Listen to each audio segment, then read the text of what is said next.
Cherry on Tidewater Waves. What's up, man? Appreciate you pulling up. For sure. Yeah, no doubt. So, yeah, we'll get right into it. Who are you and where you from? My name is Joe Cherry. I'm from Virginia Beach, Virginia.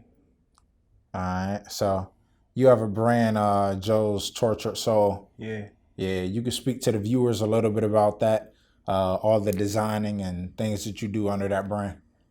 Joe's Tortured Soul started off as a poetry little zine, and it was like I was away for a while, and while I was away, my father, his name was Joe Cherry too, my guy, he passed away, but he was like, I had time to do, I had to do I was doing like 6.5 years, and I was going through it, and he was like, yo, you gotta figure out a way to kind of get through this time. You're not gonna be able to call me crying and weird, you know what I mean, sounding weird. So he was like, draw, cause I could draw. So he was like, draw.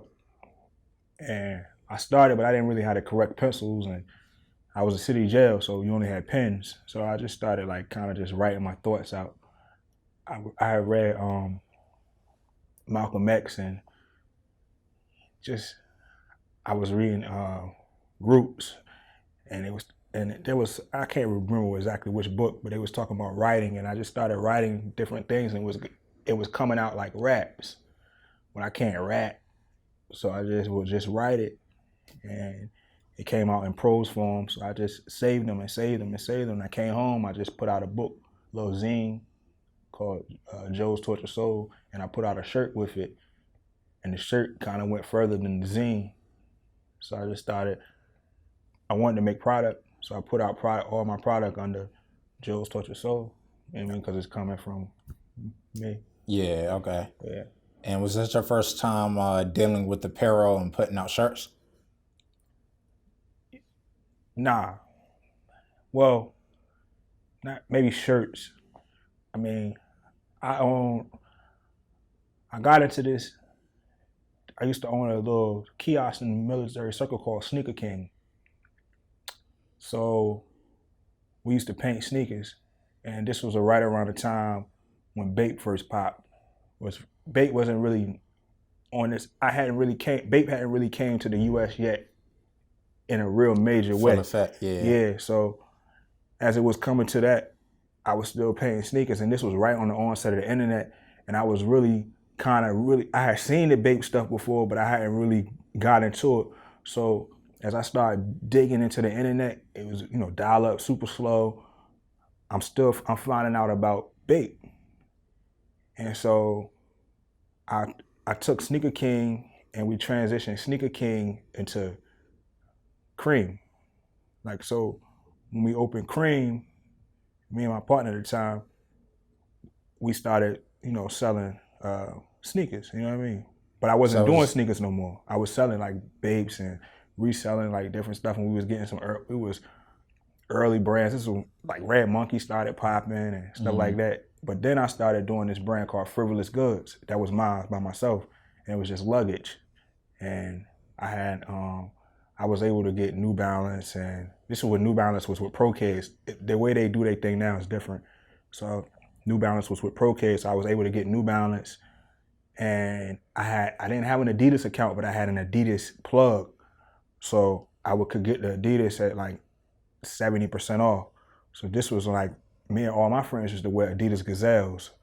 So I wanted Frivolous Goods. It was right on Botetourt. You know the streets with the cobblestone? Yeah. Where Cure is? The Cure was Frivolous Goods. Oh, okay, wow. That was my store. So like, we only sold what I liked. You get what I'm saying? What me and my friends liked.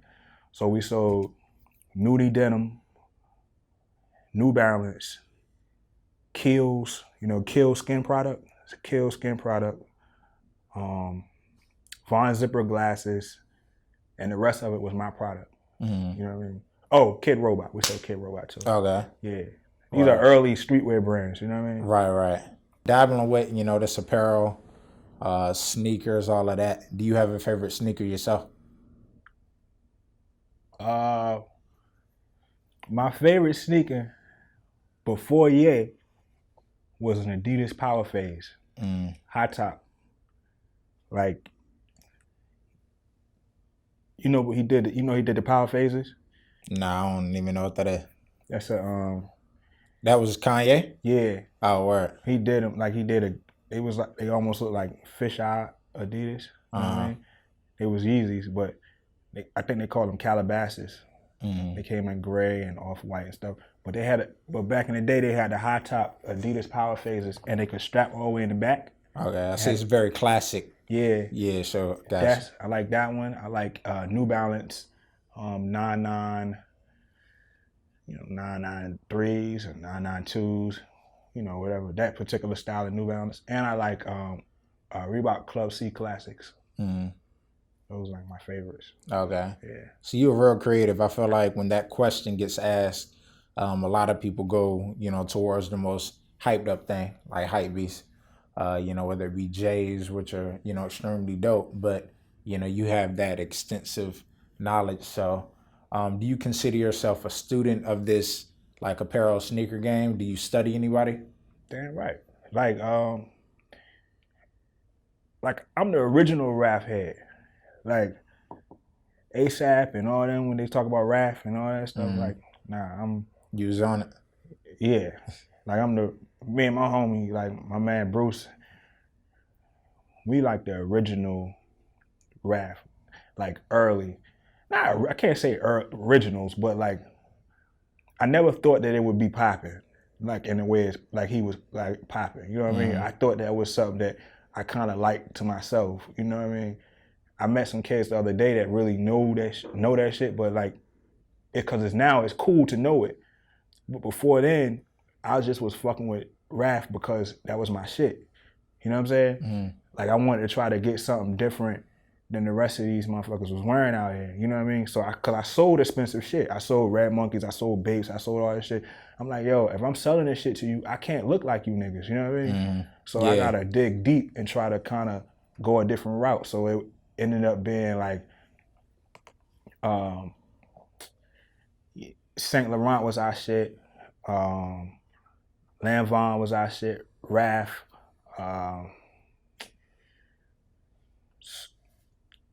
Dior. Not like it's cool for that shit now, but back then, like people would be like, "What the fuck is that?" Yeah, it was you know like what I'm that saying? introductory. Maybe not like YSL, but like Raph and Lanvin and Rick Owens. Nobody knew about that shit in the early 2000s. And that was the same thing with Bape and like Supreme. It took a little minute to really catch on.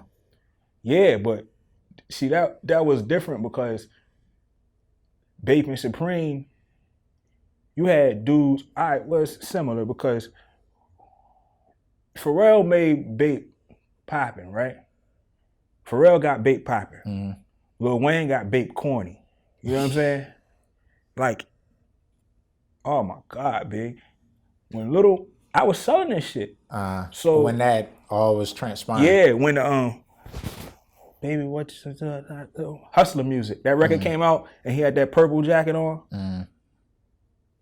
My man today, this kid I know today, he's my homie. We had that jacket. He bought that jacket from us for $4,500. You know what I'm saying? See. Like, this is like Wayne took it to a level where it was like all over the place, but Wayne birthed Soulja Boy, fashion-wise. Yeah. You get what I'm saying? So like, it became whack. Supreme never really got to that point when I was fucking with it. You know what I'm saying? But the Bape shit, it got to such a weird, corny level. And it's like Bape comes around in cycles. It'll always be popping. Like, it's dying back off right now. Now, like maybe like 18 months ago, it was like Bape going crazy, and it's dying back off, and it's gonna die back off for about another 2 years, and it's gonna be dead, and then it'll come back. So you think it's because it's a very kind of in-your-face brand, or not even brand, but just like the pieces they put out? It's super accessible. Yeah, accessible and just... Yeah, it wasn't... I didn't get the reason why I was fucking with that shit because we had to go to such heights to get this shit. You get what I'm saying? Like, this shit was hard to fucking get, dog. Exclusive. Hell yeah. We had the dude was my partner. Mm. And he wouldn't tell me where he was getting some of his pieces from. It's like, nah, You get what I'm I saying? had to, keep it Yeah, tucked. but that was the thing. Like, yo, when the Chanel J12s first dropped, I had a Chanel J12. It was all about being like different. You know what I'm saying? Trying to like not letting nobody know where you was getting these pieces from, just for this only a small group of people. You know what I'm saying? Mm. And it's like a little different now. You know? So Yeah. Okay. See, I want to jump back into your brand. okay, You know, for sure. yeah, the GREYLUDEs. We'll start there. All right. You know, tell the viewers a little bit about that shoe, and just the other variations of it coming soon. I forgot to bring them too. Yeah, we'll That's all throw good. it on in there. It's all good. All right. So the GREYLUDE was a sneaker. I told you I like New Balance, right? 993s. When I was in prison, I seen the Adidas Falcon. And it kind of like, it was like, yo, this shit is fucking hard. You know what I mean? To me. So I was like, I like the GREYLUDE. I like the Adidas Falcon. But then the Chanel trainers, like how the heel was kind of high. You know what I'm saying? I said, man, that shit is fucking hard too. So like I just kind of like got my pad and just kind of mixed it all together. You know what I'm saying? I'm gonna do a little of this, do a little of that. The idea for the initial one, the first gray one was supposed to be, the gray was supposed to be a heather gray, like the same kind of heather gray that's on the New Balance. You know what I mean? But the manufacturer, the color got lost in translation. That's why like you should always use codes, Pantone codes. So the color got lost in translation, and he sent me the Yeezy kind of gray. But when I got it, I was like, damn, this is fucking hard too. So like I just ran with that. You know what I'm saying? It looked better to me than the actual the heather gray gave it too much of a New Balance look. So the other gray kind of gave me like a Sharky look, and I'm in Norfolk, Shark City. Yeah. Kind of corny with it, Yeah. Gotcha. Okay. So I'm gonna jump back into the brand, but you mentioned Pharrell. Yeah. You mentioned just a whole bunch of fashion. This area is very low key, but it's known for its subtle influence fashion. So what was that first time you got introduced to, fashion from here? From Virginia fashion? Well, you can touch on both Virginia and in general, and knew that this was the lane you wanted to get in. So check it. I'm from Virginia Beach, right? So I'm living in Norfolk. I came to Norfolk when I was for college, you know what I mean? But I'm from Virginia Beach. Pharrell is like, he's like the biggest, not just fashion influence, but cultural influence for a kid like me, right? Because when I was going to Princess Anne, I got kicked out of Green Run in my 11th grade year. Some bullshit. I didn't even do it. You know what I mean? But so I had to go to Princess Anne. When I went to Princess Anne, all they talked about was Pharrell and the talent shows that he did, because Teddy Riley's studio was next to Princess Anne. So I'm into music. Like, I play music as well. You know what I mean? But so you would hear about Pharrell, but you didn't really see him. You know what I mean? I didn't. But I've been hearing about him all the time. I've been hearing about him since Rump Shaker. You know what I mean? So one day, Wendy's on Highland Road, I see him. Damn. He got an NSX. You know what I mean? I know cars. I fuck with cars. You know what I mean? I've been around drug dealers my whole life. So I know about cars, and I know who's supposed to have what. So I see it pull up. It was a phone booth, and he was talking to a dude. So you seen the car first, or you seen him? I seen the car first. Okay. But then when he had that gotta be somebody. Yeah, so I looked, you know what I mean? But the only cars that was in this town at that time was Teddy Riley and his homeboys. Teddy Riley fucked the town up with these cars. You know what I'm saying? So when when I seen him, I was like, damn, that's probably the dude. That same night is the first night that I heard the Clips on the radio. They had a song. They had a record called "Got Caught Dealing," and at the age of 15, had all my niggas stealing. It was like I don't know if that's the remix or whatever. So I'm like, man, this shit is hard. So me and my homeboys was riding. I'm like, yo, you hear this shit? I'm like, I think that's the dude. You know what I mean? So we thought, I think that's Pharrell on the hook of that record. Then when we listening to him, trying to remember this story, I'm listening to it. We thought the whole record was Pharrell, but it was the clips. So I'm like, damn, that nigga make beats and he motherfucking rap like this. So then, and I seen him I think that's him. Same day. Yeah, I mean, so if I can't remember around the time, then I kept seeing him. My neighbor was a Filipino dude named Sherwin, and then Pharrell ended up getting a Denali and all this stuff, and I would see Pharrell. Pharrell was the first person I ever seen with Prada sneakers.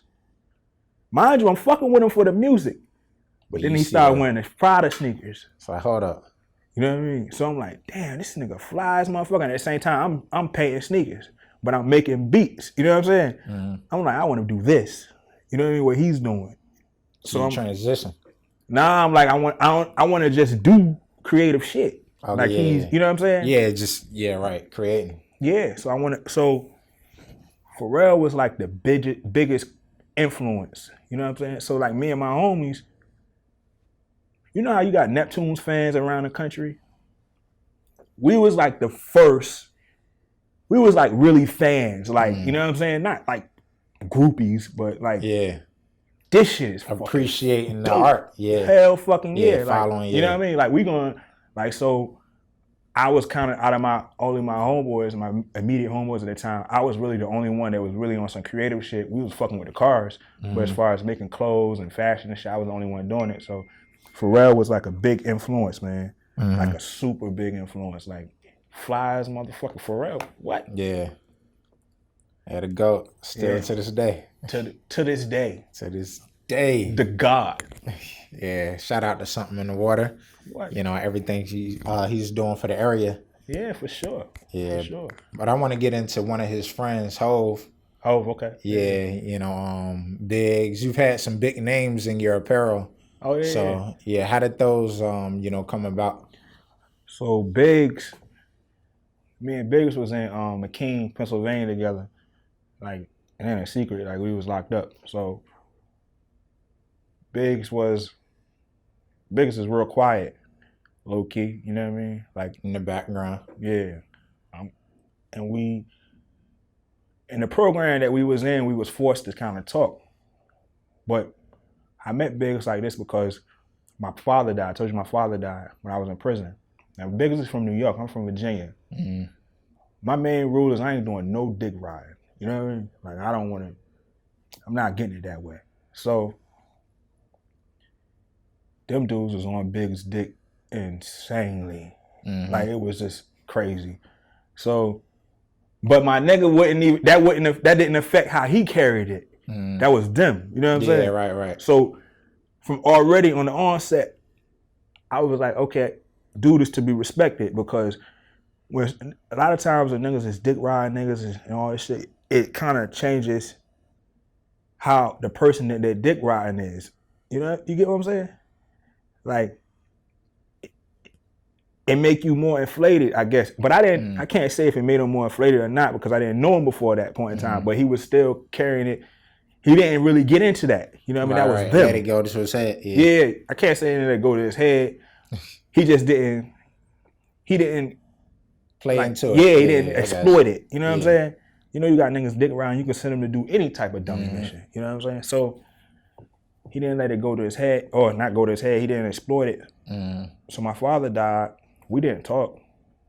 Everybody knew that I tried to do this music shit and fashion shit. That's just by the way of prison. You know what I mean? Your reputation kind of precedes you. So one day after my pops died, everybody knew it. It fucked me up. He was like, yo, Joe, I know we don't talk, but, you know, if there's anything I can do for you, let me know.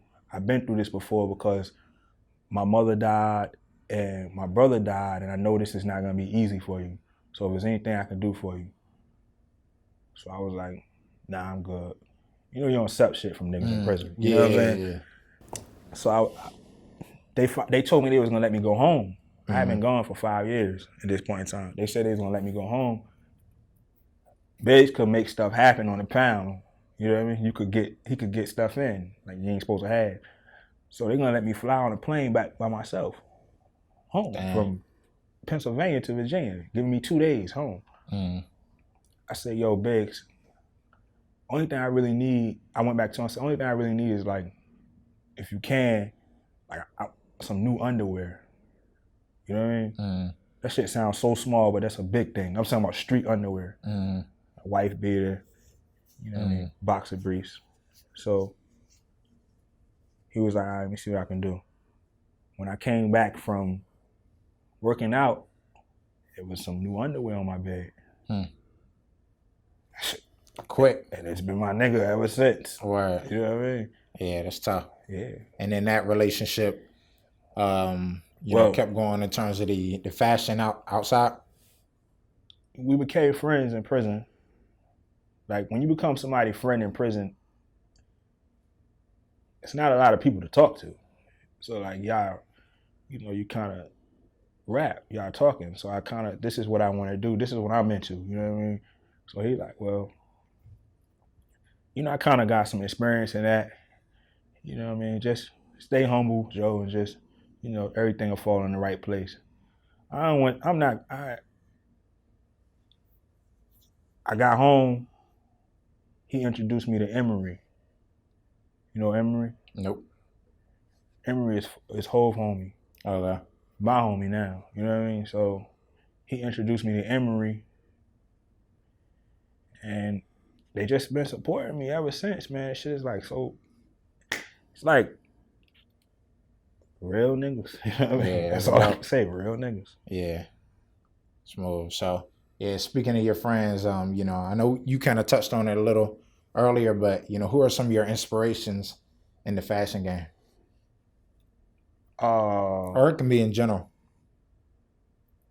Emery, just because I know the shit he come from, and I know how hard it is to make some shit happen, you know what I mean? And I know how hard he worked, you know what I mean? Pharrell, it's because he's the God, you know what I mean? It's a given. Yeah. Nego, James Jebbia, he started Supreme.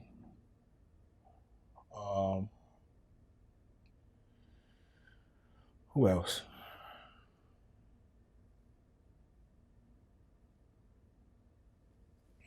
That's about it. That's who I like. And how did you know, you and Virgil link up? Y'all got the picture on Instagram, and what's the story behind that? I don't know Virgil. Like we was at the Nike thing in Complex Con, and just small talk. Somebody snapped the picture. Okay. And I don't know, like. Gotcha. You know, like, you know, dudes, Virgil doing his thing. You know what I mean? Super creative. I think what he's doing is dope. I mean, he's an inspiration too. You know what I'm saying? Like, it's a lot of inspirations. Like, don't get it fucked up. It's like a lot of inspiration. Dudes is really doing their thing. I don't know Virgil. Like, I like what he do. Somebody snapped the picture. Gotcha. So I know what you do know. These new teal and salmon. Oh yeah, for sure. GREYLUDEs. Yeah, we cannot forget about those. Oh yeah. August. Yeah, let's get into it. If you pre-ordered, they're gonna ship between August 16th and the 22nd. You know what I mean? Out here in Virginia, I'm gonna do a release at the Kickstart Gallery. It's a gallery. Called, the release is St. Joseph's School for the Spiritually Blind. That's the name of it. You know what I mean? I might even DJ. You know what I mean? Okay. I just want to create. So like, in creating, you just can't limit what you create. So like, whether it's product or experiences, I'm just trying to create some shit. So like, the product would be the sneakers, the experience would be the event. You know what I'm saying? So yeah, Gotcha. 2 new colors, nude and teal. You know what I mean? So very kind of limited. Like it's gonna be a lot of people mad, man, because I'm telling the people to pre-order is about to close. You know what I mean? So if you pre-order, you can come. Other than that, it's an invite for the first couple hours, and I'll open up a pop-up after that. You know what I mean? But It'd be dope. okay. So yeah, I'm gonna combine these two questions. You know, what's next after that, and what's your like ultimate goal with Joe's Torture Soul? Just to create, ultimate goal with Joe's Torture Soul is just to create like product, man, from how I see it. You know what I'm saying?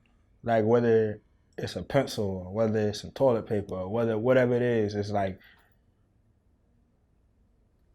Hov said, for the right price, I can make your shit tighter. You know what I mean? Like, I just want to like present the world from my point of, like, show the world my point of view. You know what I mean? Like, I like me. You know what I'm saying? I like the way I think. You know what I'm saying? So like, hopefully, I want the world to see it. You know what I mean? That's what it is. It's like when God give you something, it's not for you. It's for the world. You know what I mean? So Okay. that's what I got next. Whatever I just think of. So like, the end goal, it's like luggage and handbags. Okay, yeah. Like I fuck with handbags. Like, Tough. you know what I'm saying? So I like to see the way women pick their handbags. You know what I'm saying? Like it's women pick handbags in very similar way that somebody pick their sneakers. Yeah. You know what I'm saying? Whether it's the aesthetic of it or if social relevance. Because social relevance has a beauty in itself. You get what I'm saying? How something is presented socially, like that, it's an art to that. Oh yeah, definitely. So like, you gotta respect that art. Yeah, the marketing. Yeah, that's a beauty to that. Yeah. You know what I mean? And like, you got certain people that know how to do that. Nigo is one of the illest motherfuckers to ever do that shit. Like to present the way he present a product. James Jebbia, they present, you know what I mean, the way they present their product to the world. It's an art to that, and you respect it. You know what I mean? Yeah, you also you know, and I've seen a little sneak peek of these new shirts you got coming up. You want to get into that, the Feather and Fin? Yeah, they just was inspired by like Feather and Fin. Like that's what like my whole thing this summer was like to put out product. You know what I'm saying? Like I didn't want to sit idly with these ideas. You know what I mean? I got all these ideas in my mind, like I got a couple dollars, like just figure out, let's put it out. You know what I mean? And if it come back around, so be it. If not, so be it. Move on to the next. Yeah, so like I think Norfolk, Hampton Roads, and in general has so many super culturally relevant places that mean something to everybody in this town. You get what I mean? So like, we did Bob's Gun Shop. We did JC's Gallery of Girls. You know, that was inspired by JB's Gallery of Girls. We doing like the Feather and Fin shirt, sorta. That's inspired by them.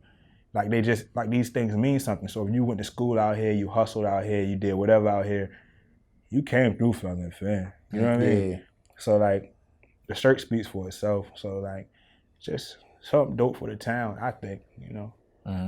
Then you know, Pusha T has made Feather and Fin like a landmark worldwide. Like if that particular type of artist comes into town, they trying to go there, take pictures there, whatever. But it's ours though. So you seem very grounded. You know. So what are your thoughts on spirituality and just moving with the purpose in life? I think about this a lot because, you know, my life kind of has taken me a lot of different places, and like I got a lot of scars that I've kind of like caused on myself, and I've had a lot of highs and a lot of lows. So how can I say it, word it properly? I thought when I came home from prison that, you know, I would get back into cream or whatever and things like that. And it didn't really work out that way. You know what I mean? And it kind of took a long time for me to really figure out what was going on out here. And I went from prison to doing Pacers to doing, you know, Contra to this, and trying to figure out what it is that was my purpose. Like, what is this that I'm here for to do? Right. To do? What am I here to do? And long story short, I realized I thought that I was under the impression and feeling really upset, kind of not upset, but feeling like slighted, feeling like somebody had took something from me. You know what I mean? But in reality, I really gained something. Mm-hmm. I realized I gained faith in God. Because, you know, I thought I was at my bottom. You know what I'm saying? So I had to really get some faith. And I realized also that can't nobody take nothing from you that God has given to you. Mm-hmm. If God got something for you, like, I don't care what it is, you're going to get it by hook or crook. Like, if God has it already planned for you. You know what I'm saying? Our lives are preordained. So we're going to get to whatever God has for us. And there's no fucking devil in hell that can take away what God has planned for you. So, like, it's really true when they say you can't curse what God has blessed. You know what I'm saying? Mm. So what's for you is for you. Okay. And I know you spoke on just being locked up, you know, strengthened that. But how was your, you know, viewpoint before? Was it, you know, you still had a sense of spirituality? Yeah, for sure. Okay. My father was a preacher. So, like, I knew God. Like, I was always in church and stuff like that. But, like, you know, I don't know that everything that I had learned growing up about prayer and all this stuff and, like, holding on to who you are and being, you know, figuring out, trying to get within yourself and finding you, I didn't need that until I was there. You know what I'm saying? So stuff that I learned when I was 5 or 6 years old, I didn't need it till I was 32 years old, 30 years old, 33 years old. You know what I'm saying? And sometimes it takes a long time before these life lessons come into fruition. You know what I'm saying? Yeah. The applications of it. Yeah, exactly, for sure. You know what I mean? I didn't have to apply.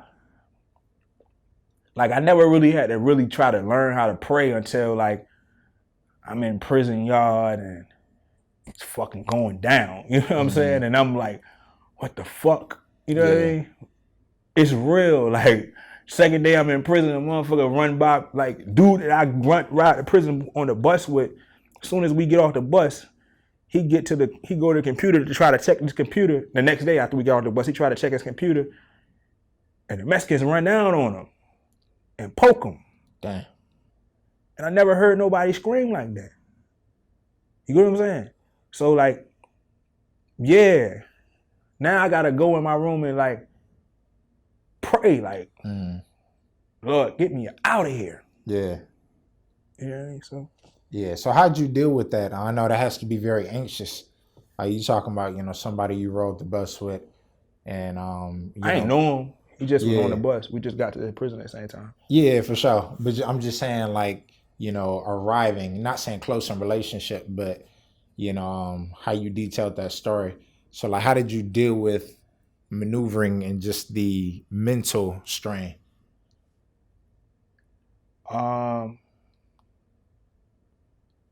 I wrote. That's how I came up with Joe's Tortured Soul. I had to get this shit out of me. I wrote it down. I prayed a lot. I don't even know if God was hearing all the prayers. I prayed so much, you know what I mean? Yeah. I was wearing them to death. My mother, her prayers, my father. You know, man, you just gotta really realize who you are, man, like, and be on man time. Like, if you ain't no sucker, you know, you ain't no sucker. You know what I'm saying? That's just it. You know, you can't. It's very easy in prison to get on sucker time. You know what I mean? Nah, I ain't doing nothing like that. I'm gonna pray. I'm gonna hold on to what I know to be true. I know who I am. You know what I'm saying? It is what it is. I'm staying out of everybody's way. And I'm just doing me. Same way I do now. I just try to stay out of everybody's way and just do my own thing. And if you fuck with me, you fuck with me. If you don't, you don't. You know what I mean? I love me. Yeah. You know what I mean? That's how I gotta be. For sure. Yeah, so how about mental health? You know, have you dealt with any things in that? I deal with mental health issues right now. All that's part of Joe's torture soul. Like, it's crazy you say that, but yeah. I mean, can you tell I'm crazy? Because you said that. Because you asked me about mental health. Oh, nah, that's a topic that, you know, I like to explore myself. Yeah, I deal with mental health issues. Like, you go to therapy or? Yeah. Okay. Yeah. Yeah. That's good though. Yeah, a lot of people, you know, they'll try to deal with it themselves, but you know, I can't deal with it myself. Yeah, that's dope. Yeah. Are you a reader? Yeah. Okay. Yeah. And that just for like personal, or does that translate? I mean, of course it translates into the art, but do you do it for the art, or is it just more relaxing? Like, prison taught me the benefits of reading too, because you know when you read a book, it's like you watching a week-long movie. So like, if you got nothing but time, you got to figure out a way to handle your time. Right. But I think that you can really get a chance to understand. People put more into their writing than they do verbally. So you get a chance to really find out exactly what somebody is really trying to articulate if you can read it. We really salute and appreciate your brand, the simplicity but complexity, the cleanliness of it. So keep doing your thing, and we can't wait to see what you got coming next. Oh yeah. Yeah.